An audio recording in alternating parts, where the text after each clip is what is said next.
Myra media Amar welcomes political analyst KS Prasad. నమస్తే sir. నమస్తే అండి. టీడీపీ పార్టీలోకి ప్రశాంత్ కిషోర్ ఎంట్రీ వైసీపీకి లాభమా నష్టమా? ఏ పార్టీకి లాభం, ఏ పార్టీకి నష్టం అంటే ఏం చెప్తారు సార్? ఎవరికి ఉపయోగం అండి, దేనికి ఉపయోగం? నేను ఎప్పుడు ప్రజాస్వామ్య ద్రోహి కింద వివరణిస్తూ ఉన్నా. ఎప్పుడైతే యూఎస్ డెమోక్రసీని మన ఇండియన్ డెమోక్రసీని డిస్ట్రాయ్ చేసి ఇంపోజ్ చేద్దామని చూస్తున్న దగ్గర నుంచి నేను అతన్ని ఖచ్చితంగా ఈ విధంగా నేను విశ్లేషిస్తూనే ఉన్నా. ఏముంది ఇప్పుడు బీహారీ వాడు వాడు పనికి వస్తాడు ఈడాడా అని అన్నీ మాట్లాడిన వాళ్ళు అందరూ తెలుగుదేశం వాళ్ళు.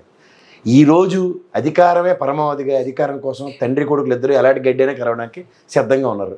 వాళ్ళ సిద్ధాంతాలు సైద్ధాంతిక విలువలు అన్నీ పక్కన పెట్టేసి ఏది పడితే అది ఏది వాళ్ళకి అవసరమో అదే చేసుకుని వస్తున్నారు. దీని అందరికీ ఎదర ముందు చూస్తూ వస్తారండి. బీజేపీ ఒక విపరీతమైన ఒక డిఫరెంట్ స్ట్రాటజీ ఆప్ చేసి ఒక ముందు పవన్ కళ్యాణ్ని తర్వాత ప్రశాంత్ కిషోర్ని పంపించి ఒక స్ట్రాటజీ ఆప్ చేస్తుంది. క్లియర్గా గమనిస్తే మీకు అందరికీ అర్థమవుతుంది. వాళ్ళు ఎంతసేపు ఏంటంటే గుడ్డ చీల్లో పడినట్టు ఒక పందా రాజకీయాలకు అలవాటు పడిపోయి మనం ఏంటంటే ప్రతిదాన్ని ఇక్కడ ఉన్న లోకల్ మాడ్యులేషన్స్లోనే చూస్తున్నాం. ఇతను ఎప్పుడైతే నేను ఐపాక్ ఇచ్చిన స్టేట్మెంట్ చూడండి, we are nothing do with Pawan Kalyan, last 1 year బట్టి జగన్మోహన్ రెడ్డి గారికి పనిచేస్తున్నామని చెప్తున్నారు. చెప్తున్న దగ్గర ఇక్కడ ఈయన సడన్గా పవన్ కళ్యాణ్ చెప్తున్న మాటలకి ఆయన ఎప్పుడు ప్రతిసారి ఎలా ప్రతిస్పందిస్తారో తెలుసు కదా మీకు. రియాక్టివ్ మోడ్లో ఉంటుంది. అత్తరే నాకు చీఫ్ మినిస్టర్ ఎవరా, లేకపోతే నాకు నేను కాదా, మా సామాజిక వర్గం ఏంటి, మాకు ఎన్ని సీట్లు ఇస్తారా, అవన్నీ జనరలైజ్గా మాట్లాడుతున్న వ్యక్తి ప్రతిదానికి మిలడౌన్ అవుతూనే ఉంటున్నాడు. ఆ 2 ఇంటర్వ్యూలో మిలటోలు చేసిన ఒక ఇంటర్వ్యూలో అయితే లోకేష్ చీఫ్ మినిస్టర్ కాదని చెప్పేశాడు. ఇంకో దాంట్లో డిప్యూటీ సీఎంకి కూడా పోలిట్ బ్యూరో నిర్ణయిస్తుందట. ఏంది ఇది అంటే ఒక పార్టీలో ఆయన ఏమైనా ఒక కార్యకర్త పార్టీలో పనిచేస్తున్నాడు.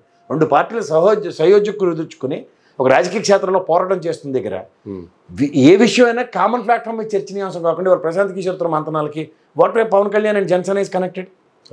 అండ్ మళ్ళీ ఇదేమైనా ఒక డెసిషన్ తీసుకుంటే వచ్చినట్టు వీళ్ళు వాళ్ళు కలిపి తలకాయ నొప్పులు వహించుకోవాలి కదా. ఇది వినూత్నమైన విడ్డూరమైన రాజకీయాలు కదా. అంతసేపు వీళ్ళ స్వార్థ ప్రయోజనాలు పరిరక్షించుకోవడానికి మాత్రమే ఓ రాజకీయ విధ్వంసాలకు తెరలేపుతున్నారు. గతంలో ఎన్నోసార్లు వెన్నుపోటు రాజకీయాలకు తెలుగుదేశం పెట్టింది పేరంటే చూడండి ప్రత్యక్షంగా కళ్ళ ముందు కనబడుతుంది. నమ్మి వచ్చినాడు పవన్ కళ్యాణ్ కూడా నట్టేట మంచడానికి అక్కడికి ఎన్నుపోటు పోవడానికి వెనక ముందు ఆలోచించట్లే. సో ఇలాంటివన్నీ చూస్తున్నప్పుడు what is the original ability of Telugu Desam అంటే జస్ట్ లైక్ పరాణ భూకుల్లాగా ఎవడు దొరుకుతాడో ఆ నెత్తిమీ చేసి ఎలాగోలా అధికారమే పరమోదన్న కథంలోకి ముందుకు వెళ్తున్నారు. అండ్ మోర్ ఇక్కడ బీజేపీ పార్టీని కూడా తక్కువ అంచనానికి లేదు. వాళ్ళు ఎంతసేపు కాంగ్రెస్ని నిర్మూలిద్దాం, క్షేత్రస్థాయిలో రీజనల్ పార్టీలన్నింటినీ కబలిద్దాం అన్న తాత్పత్రయంలో ఇవాళ వాళ్ళు వేస్తున్న ప్రతి అమ్ముల పొదులను తీస్తున్న మొదటి బాణం పవన్ కళ్యాణ్ అయితే రెండో బాణం ప్రశాంత్ కిషోర్.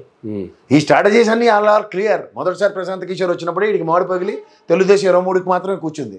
23 తర్వాత కూడా ఫీనిక్స్ పక్షుల బయటికి లేద్దాం, యాషెస్లోంచి మళ్ళీ వీళ్ళు లివ్ విత్ ఇట్ అండ్ డెఫినెట్గా అధికారం మాది అన్నప్పుడు ఖచ్చితంగా బీజేపీ డైజెస్ట్ చేసుకోలేదు. అందుకని ప్రశాంత్ కిషోర్ లాంటి ఆప్ చేసింది వాళ్ళు.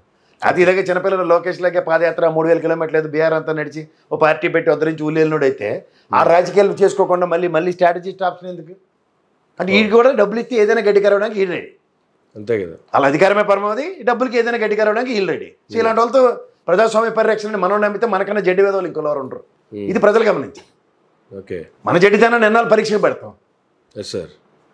వీడి అవకాశాల రాజకీయాలకి గతంలో వైఎస్ఆర్సీపీకి సపోర్ట్ చేసి ఇప్పుడేమో తెలుగుదేశంకి సపోర్ట్ చేస్తే వీడికి నచ్చినట్టుగా ఉండబడితే ఆయన ప్రతిష్ఠించడానికి ఈడ మనకి డిసైడింగ్ ఫ్యాక్టర్.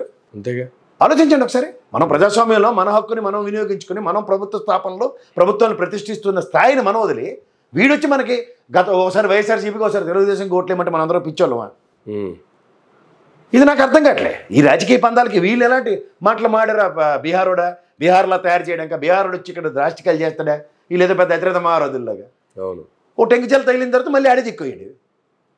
దీనికి మనం అందరం జహాపలాన్ని జింగి చిక్కం బదిలీ చేయాలి. కానీ టీడీపీ తీసుకున్నటువంటి స్ట్రాటజీలతో టీడీపీ నేతల్లోనే కొంతమందిలో అసంతృప్తి కూడా వ్యక్తం అవుతున్నటువంటి అందరికీనండి. ఎవరికి మనశ్శాంతి లేదు. మీరు గమనించగలిగితే ఒక పక్క జనసేన పార్టీ తెలుగుదేశం పార్టీ నాయకులే అనుకుందాం, క్షేత్రస్థాయిలో నాకు వస్తుందో నీకు వస్తుందో టికెట్ తెలియక సస్తున్నారు ఒక పక్కన. రెండో పక్క వీళ్ళిద్దరూ ఒకవేళ అనుకుంటే బీజేపీని కూడా నెత్తికెక్కించుకుంటే మన పరిస్థితి అని ఈ ట్రయాంగిల్ ఫైట్లోనే సస్తుంటే ఈ మధ్యలో ప్రశాంత్ కిషోర్ గారిని తీసుకొచ్చారు నెత్తి మీదకి. ఈ దిక్కుమాల స్ట్రాటజీలో ఓ మాటకేమో పవన్ కళ్యాణ్ వద్దంటాడు, ఓ మాటకి కావాలంటాడు. ఇలాంటివన్నీ గమనిస్తున్న వాళ్ళకి అనిశ్చితి తప్ప ఇంకేముంటుంది? ఆల్రెడీ క్షేత్రస్థాయిలో ఒక్కడ కూడా పని చేయట్లేదు. 4 ఏళ్ళు బట్టి మా ఇంట్లో వాళ్ళు కూర్చున్నారని ఇవాళ అలా బొగని ఛానల్లోనే బుచ్చే చౌదరి లాంటి అయినా డెలిబరేషన్ ఇచ్చేసాడు. 4 ఏళ్ళు బట్టి మా నాయకులు ఎవడో పని చేయట్లేదని వాళ్ళకే తెలుసు క్లియర్గా. అలా ఇక్కడ కేవలం ఇక్కడ తెలంగాణలో కాంగ్రెస్ ఒక మౌత్ పీస్ పబ్లిసిటీతో ఎలా గవర్నమెంట్ వచ్చేసిందో అలా వచ్చేస్తుందో ఒక అభూత కల్పన భ్రమంలో ఉన్నారు. వాళ్ళకి కావాల్సింది కొద్దిగా ఒళ్ళొంగనోడు పనిచేసి ఏముంటాయి?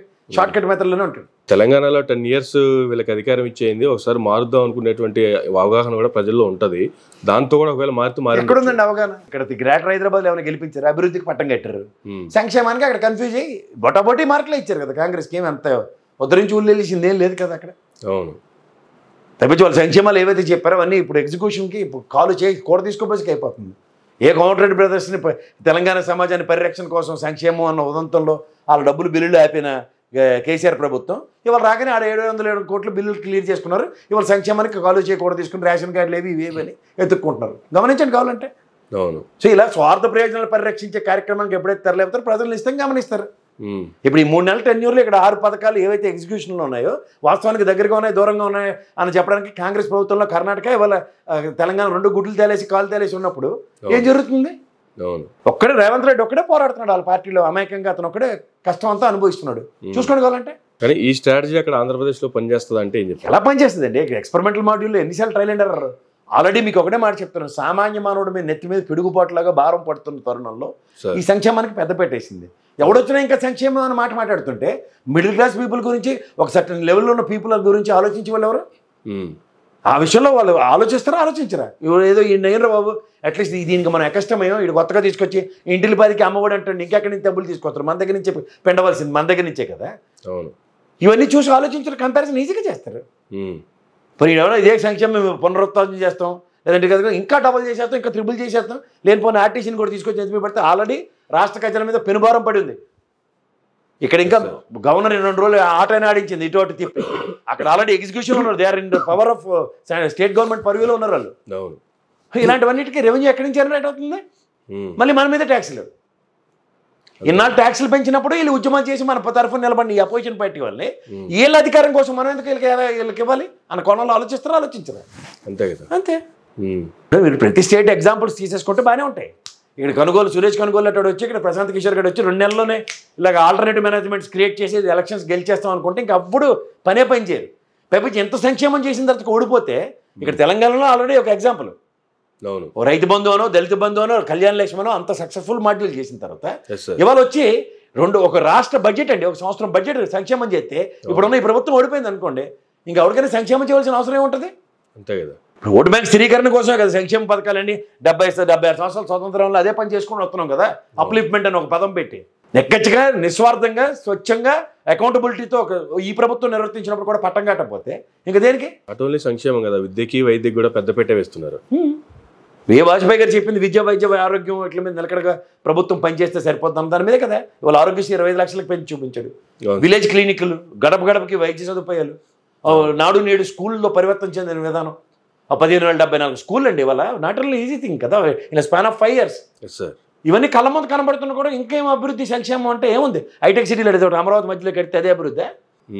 చదువు ఉదుతులు తర్వాత వచ్చిన రోడ్లు వేసేసి కరెంట్ పెట్టేసి ఇంట్లో గంజి కూడా లేకుండా అడుగు తినే పరిస్థితి ఉంటే అది దాన్ని అభివృద్ధి అంటారా? ఎవరికి కావాలండి అవన్నీ? కామన్ మ్యాన్ అప్లిఫ్ట్మెంట్ జరుగుతూ హ్యూమన్ ఇన్వెస్ట్మెంట్ మీద, హ్యూమన్ రిసోర్సెస్ మీద ఇన్వెస్ట్ చేస్తున్న ఈ ప్రభుత్వం కనబడట్లేదంటే మనం ఏం చెప్పాలి ఇంకా దానికి? ఆలోచించాలి. ఇది ప్రజలు కూడా విజ్ఞతతోనూ వితరణతోనూ వాళ్ళు సమాధానం చెప్పాలి. కానీ గాలివాటంలో ఏది పడితే అది ప్రశాంత్ కిషోర్ గడు వచ్చాడను లేకపోతే ఇంకోటి వచ్చాడను వాళ్ళకి వీళ్ళకన్నా అనుభవం ఉందను. అనుభవం అయితే ఏం చేశాడు? మొదట 5 ఏళ్ళు నొన్న గుండు గీసి కూర్చోబెట్టారు మనందరికీ, కడుపులు కాళ్ళలో పెట్టుకునేలాగా. ఇవాళ వాళ్ళు ఒక్కడే మాట్లాడుతున్నారు అదేదో పాలనని 2 పదాలు సైకాలజీ పదాలను రాక్షస పాలనని అభివర్ణిస్తున్నారు. అవి నిజంగా ప్రజలు గమనిస్తున్నారు కదా. మీకు గమనించలేదు, మీరు జర్నలిస్ట్ అండి. లోకల్ ఎడిషన్లో ఉన్న దగ్గర అనుబంధ సంఘాలతో ప్రభావితం చేసి పనిచేసే దగ్గర ఇవాళ టీవీ డిబేట్లోనూ పార్టీలు అవే కాడికెత్తుకుని వాటిని రాష్ట్ర ఇష్యూ కింద చేసి అభివర్ణించి మాట్లాడుతున్నారు. నాట్ దట్ లోకల్గా ఉన్న స్థానిక ఎమ్మెల్యే కానీ లేకపోతే ఓడిపోయిన ఎమ్మెల్యే వాళ్ళు ప్రభావితమే అక్కడ అంశాలను అక్కడ టెరిటరీలో తీర్చుకునే విషయాల్ని రాష్ట్ర అంశాల కింద అభివర్ణించి మాట్లాడుతున్నారు. ఇది చూసుకోండి వాళ్ళంటే ఏముంది? రేపటి నుంచి ప్రశాంత్ కిషోర్ గారిని 4 డబ్బులు ఎక్కువ ఈ నెత్తిమీ పెట్టుకుంటే వీడు 10-20 సర్వేలు వదులుతారు ఫస్ట్. అయితే మొత్తం అంతా వైఎస్ఆర్సీపీ మడిచిపోయిందంట, వీళ్ళు ఉద్ధరించేస్తారట, ఊళ్ళు వెళ్ళేస్తారని సర్వేలు. దాని మీద మీరు నేను 10-20 డిస్కషన్లు. ఇది చాలా వాళ్ళకి మౌత్ పబ్లిసిటీ. ఓకే, ఆ స్ట్రాటజీ ఆప్ చేస్తారు. ఇంకా అంతకన్నా ఏమీ చేయదు ఈ స్ట్రాటజిస్టికల్ చేసి పనులు.